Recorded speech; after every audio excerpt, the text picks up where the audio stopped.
Hey guys, before we do lesson 10.3, we're going to review the first two lessons a little. So, what is a ratio? Well, a ratio is like a fraction. What is proportion? Well, a proportion is when you have two fractions that are equal to each other. What does similarity mean? Or what does similar mean? It means two figures have congruent or equal angles and proportional sides. What is a geometric mean? Well, this is a proportion where the means have the same value. And lastly, what is a geometric mean of 3 and 9? Well, you need to find that geometric mean. So 3 and 9 go in opposite corners. So x squared equals 27. And then you square root both. And that's 3 root 3. And I'm not sure what it is as a decimal, but 3 root 3 is an exact answer. All right, so that's a recap of what we've done so far in this chapter. Now, you also might be asked to find this x and y. Okay, easy enough. Let's make an extended proportion. So 12 corresponds to 5, x corresponds to 8, and 9 with y. Now, you need a calculator. This is an extended proportion, which means you can move these around. They're all equal to each other. Obviously, you can't cross multiply when you have two different variables. So let's focus on these two and cross multiply them. So 12 times 8 is 96. And then when you divide by 5, that doesn't go into it very nicely, but you get 19.2. Now, the issue comes when you're trying to find y. You can use this first and the last one and cross multiply. You're essentially just ignoring the middle one, right? Because they're all equal. If you want to rewrite it, I don't know why it's not erasing now. If you want to rewrite it, you can. 12 over 5 equals 9 over y. So that's 45 equals 12y. Let's get the calculator again. I get 3.75.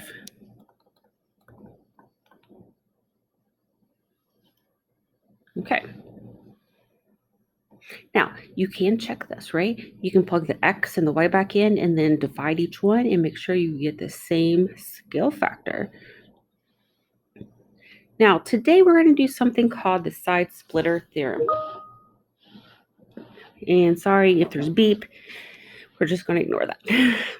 Theorem 44, the side splitter. Okay, so the side splitter, now first of all, you have to have some parallel lines. So the first step is to find your parallel lines and to find the angle that's really not involved with that parallel line. So up here, we're going to write a proportion.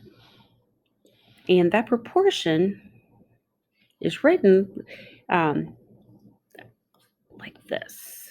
You start up here, right? This is your starting point, and it's AE over ED equals AB over BC. It's kind of like a ball dropping off both sides. Now, why does this work? The parallel lines break the triangle into proportional parts. Okay, they're divided in the same ratio. Yep, that's the exact words it uses. Good. Now, a lot of confusion usually happens on this because people try to start it here, or they try to go boom, boom that way. And then, but if you notice, if you start here, there's not two sections. You can't really do that. So again, find the parallel lines, find the angle that's either above or below those parallel lines. And this is where you start. Jump, jump, and then jump, jump. Okay. Now, so on the second example, you need to find the starting point. Find the parallel lines.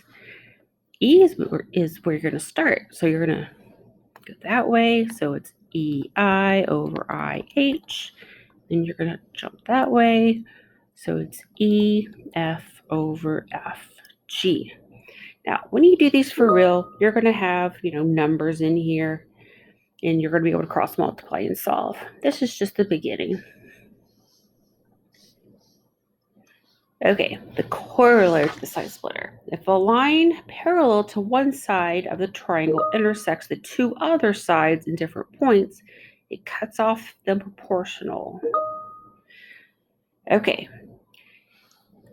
so here's what's happening on this one. We're going to take just this first section and then the full length, and then this top section, and then this full length. So it's not really like the hop anymore. And this is the corollary, okay? So it's just a matter of like what information is given to you. So let me show you like how this would work. These are parallel. Like if I give you this full length is X, and this is 5, and 8, and 10. Okay, so if I give you this, we have to write a proportion. All right, so let's just do this top little section. And that's the worst parenthesis ever. All right, so the top is 8, but this full length is 18.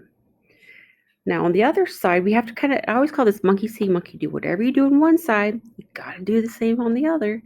So over here, the top part is 5, and the bottom part is going to be X because it's this full length.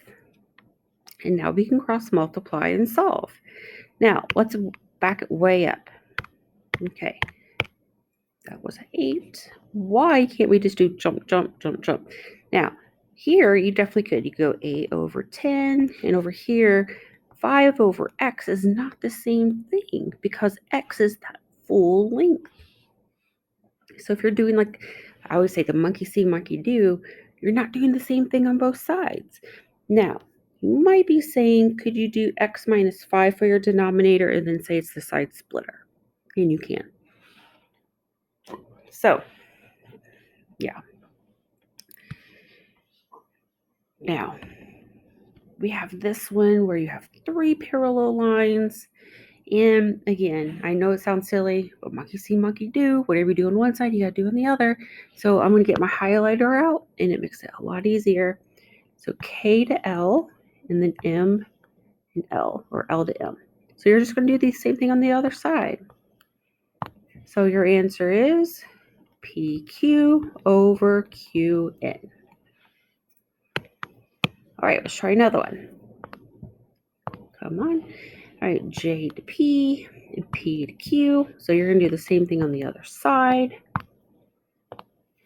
And J to K and K to L.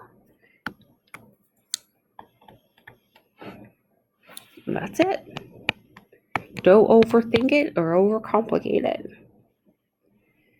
All right, so here's 2 examples. I would prefer you to pause the video and try these on your own. Okay, so if you haven't already tried them, we'll do them together, but I really would like for you to try them on your own. Okay, so we're writing a proportion for both.